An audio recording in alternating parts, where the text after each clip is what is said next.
Luke 18:9-14. Jesus told this parable to certain people who trusted in themselves, that they are righteous and who showed disdain for the rest. 2 men went up to the temple to pray, one a Pharisee and the other a tax collector.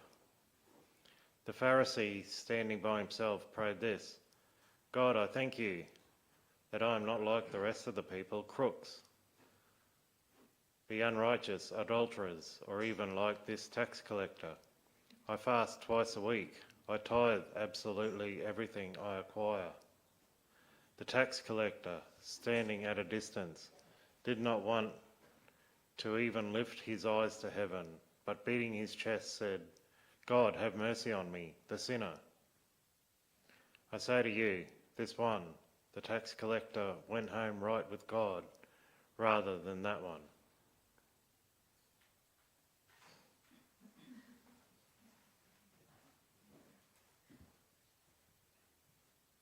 Thank you, Justin. There is another reading for tonight's sermon. We temporarily have to turn the audio off. It's potentially because the vocalists are terrible with their tune and pitch, or it could be copyright. I'll let you decide which one. Ladies and gentlemen, from the hymnal of Les Misérables.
Can we have that live stream back on again? I'm thinking you probably weren't expecting that when you came to church tonight. I wasn't expecting bits of it either. And I don't want to feed into stereotypes here, but seriously, you mentioned in passing that you're going to mention Les Mis on Friday night, and by Sunday there's a whole duet thing happening with an 8-song medley.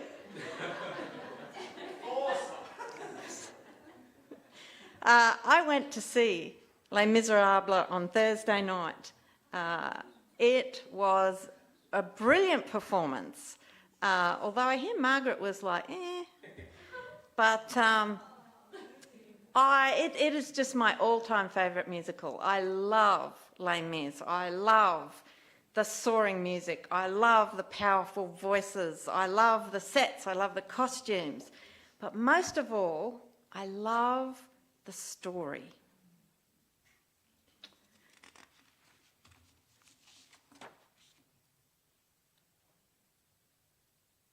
I love the story because at the heart of the story of Les Mis is the story of the gospel. The story of one man's heart being changed by grace. Of one man journeying down this path that was going to lead to destruction, but he stopped in his tracks by a single act of mercy. And it's an act of mercy, an act of grace that's so confronting that it changed the whole direction of his life. For those of you who don't know the story,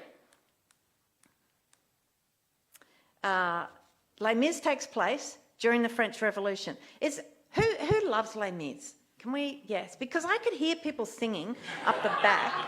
They were going nuts up there. So, but for those of you who don't know, maybe you've been living under a rock for the last, I think it's been 40 years or something. Okay, Ruth, all right, we need to educate Ruth. It takes place during the time of the French Revolution, and it centres around the life of a man named Jean Valjean. Now, Valjean, he's been imprisoned for 19 years for stealing a loaf of bread and then running from the law. Finally, on parole, he tries to get work only to discover that the odds are stacked against him because he's a former prisoner. He's hungry, he's hardened by hopelessness, and he stumbles across this monastery. A priest invites him in, feeds him, offers him lodging for the night, and Valjean repays the favour by stealing items of silver and leaving in the middle of the night.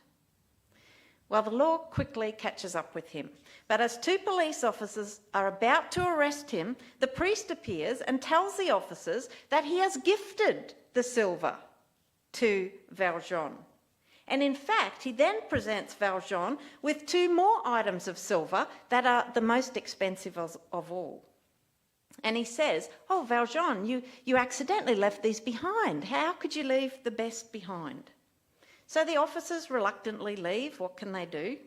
The priest leaves, and Valjean is left alone to consider the path that his life was taking, and then asks himself the question, is there another path? So he stands at the crossroads of his life. It's this moment of decision.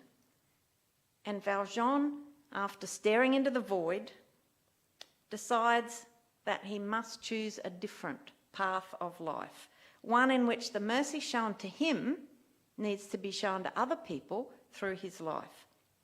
And the rest of the story shows how this crossroad decision plays out. The contrasting character to Valjean is Inspector Javert, who spends his years chasing down Valjean so that he can be put behind bars again. At one point, we get this tantalising glimpse of Javert's backstory, and it's hidden in the few lines of the song. There's this confrontation scene between Javert and Valjean, and Javert says to Valjean, having trouble with the clicker tonight. Don't dare talk to me of crime. Yeah, okay. Don't dare talk to me of crime and the price you had to pay. Every man is born in sin. Every man must choose his way. You know nothing of Javert. I was born inside a jail. I was born with scum like you. I am from the gutter too. Little part of his backstory. And it seems like Javert then has spent his life overcoming the circumstances of his birth. He's managed to claw his way out of a difficult start in life, and he's now this competent and respected officer of the law. That's an achievement to be proud of, isn't it? And Javert managed this, it seems, by clinging to a rigid morality that gave his world structure and order. His integrity is impeccable. He can't be bribed. He doesn't act out of malice, he acts out of justice. He genuinely believes in his pursuit of justice. According to his moral compass, the world is made up of the guilty and the innocent, the righteous and the unrighteous. And this gives him this unwavering moral clarity, which is kind of helpful to have that. But also, there's no room for redemption in his worldview. There's no room for grace. And ultimately, his morality becomes a prison and it destroys him. Later in the story, Valjean and Javert come face to face again. And this time, Valjean has the opportunity to kill Javert and finally be rid of the threat that Javert is to his freedom. But instead, Valjean chooses to show Javert mercy instead of vengeance. and he lets Javert escape unharmed. And this act of grace, it breaks something in Javert, because he can't live with the reality that Valjean, this sinful lawbreaker, a man that he considers to be beneath him, could possibly show him mercy. And it upends his universe so badly that Javert kills himself. It's a great song, Javert's Suicide. Sorry, Javert. What did I say? Got that wrong. Yeah. So the same grace that changed the direction of one man's life destroyed the other man's soul. Anyway, that's what it's about. Are you going to? I think there might be a few more shows. You could go back and watch it again, Margaret. That's what it's about. But what is it really about? Because as I was sitting there on Thursday night watching the show, and I was watching the response of these two characters confronted by grace, both of them confronted by grace, and I realised that what I was seeing is the parable of the Pharisee and the tax collector being played out in front of me. Two men go up to a temple to pray to God. No other people are mentioned in the parable, but we know if they're going to the temple to pray, then it's either going to be 9 a.m. or 3 p.m. because that's the 2 daily temple services. And so many other people will be there as well. The two characters mentioned, they've got very different understandings of who they are in the sight of God and who they are in relation to the others that are here to worship God as well. Did you notice who Jesus tells the story to? And Jesus told this parable to certain people who trusted in themselves that they were righteous and showed disdain for the rest. That's who Jesus told this parable to. Two men went up to the temple to pray. One, a Pharisee, and the other, a tax collector. Javert and Valjean. The Pharisee and the tax collector. The Pharisee, he's so sure that he is righteous before God. And why shouldn't he be? He'd always done the right thing before God. He'd more than met the expectations of his God. He fasted twice a week, much more than was required by the law. He was meticulous in his tithing stuff he didn't even really have to tithe. No one could fault his religious practices. Fasting and giving money, these are good things. The Pharisee's problem, Javert's problem, was his view of God.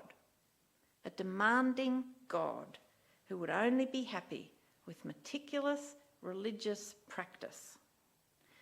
A demanding God who approves of you if you meet his exacting standards and writes you off if you don't. If you can manage to live up to this God's standards, or at least come pretty close, then you must be righteous indeed. You can hold your head up high. You can be proud of your religious accomplishments, proud of your virtue and your outstanding morality. God's given you an A on your report card. And how do you view others who maybe didn't make the grade? Well, at best you pity them, I guess. You try to help them. At worst, you treat them with contempt and disdain. But whether you pity them and try to reform them, fix them, or whether you treat them with contempt, your moral superiority causes you to look down on the rest.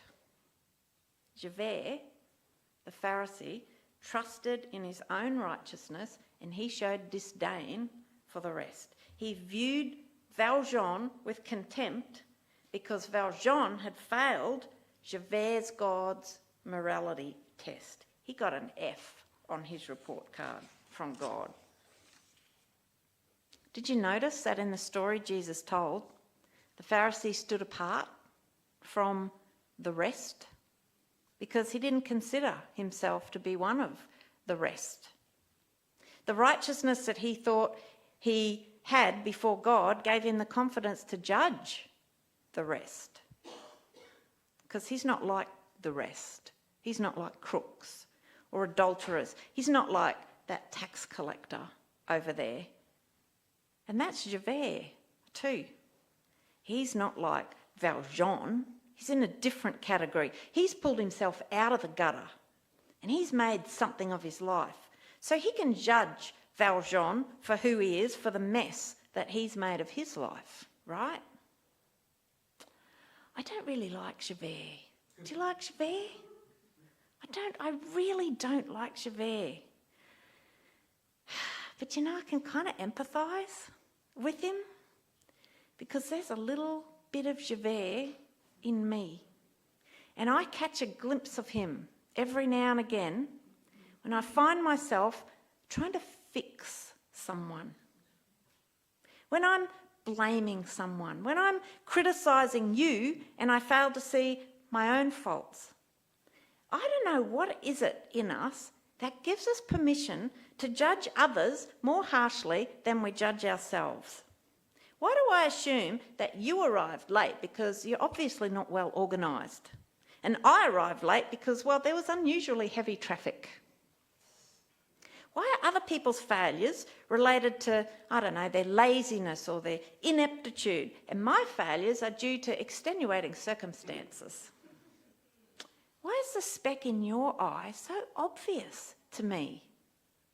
And somehow I don't notice the plank in my own eye. How is it that I don't need fixing, but other people certainly do?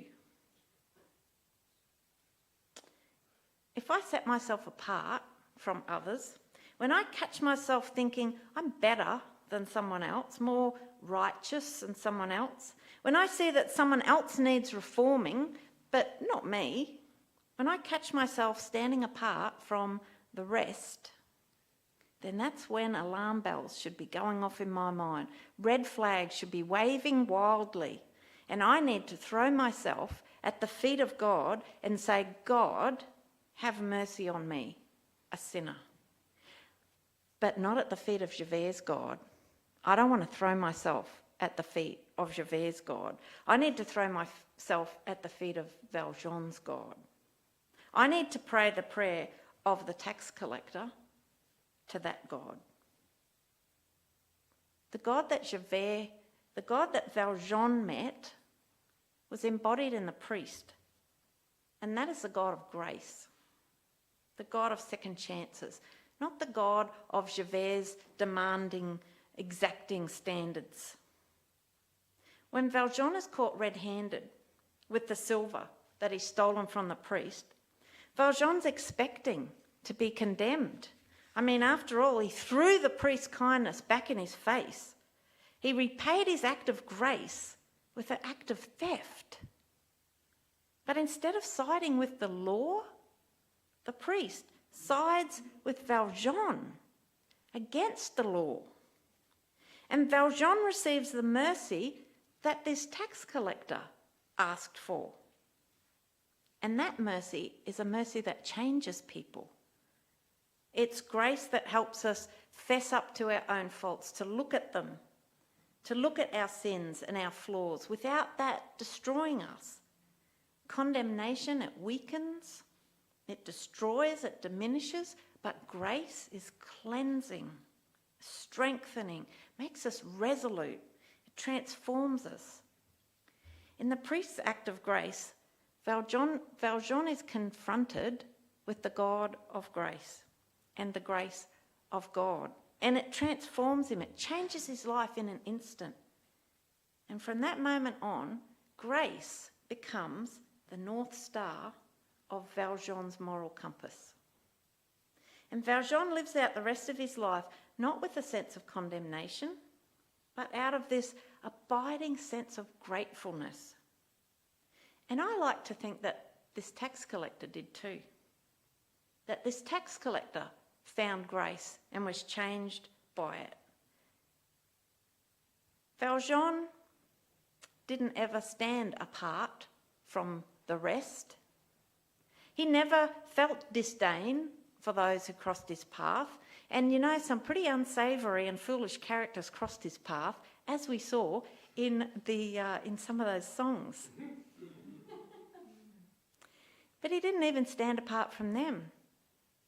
Instead, the grace that had transformed his life spilled out onto all of those around him. Over and over, the New Testament warns us against judging each other. And that's a really tricky thing to get right, because of course we have to make judgments, don't we? Like we have to make judgments about other people's behaviour and actions at times. Like if a friend never ever offers to pay their share of the bill, well, you know, you can decide that really those actions aren't very conducive to a healthy friendship. And you might decide, well, I'm not going to do that to my friends.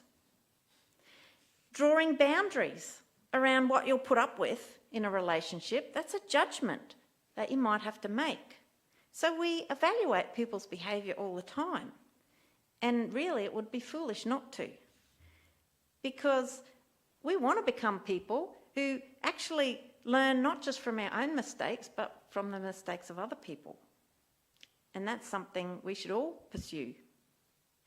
So how can we have the wisdom to judge without falling into the trap of judgment? Well, I think Les Mis and our parable offers some really practical insights.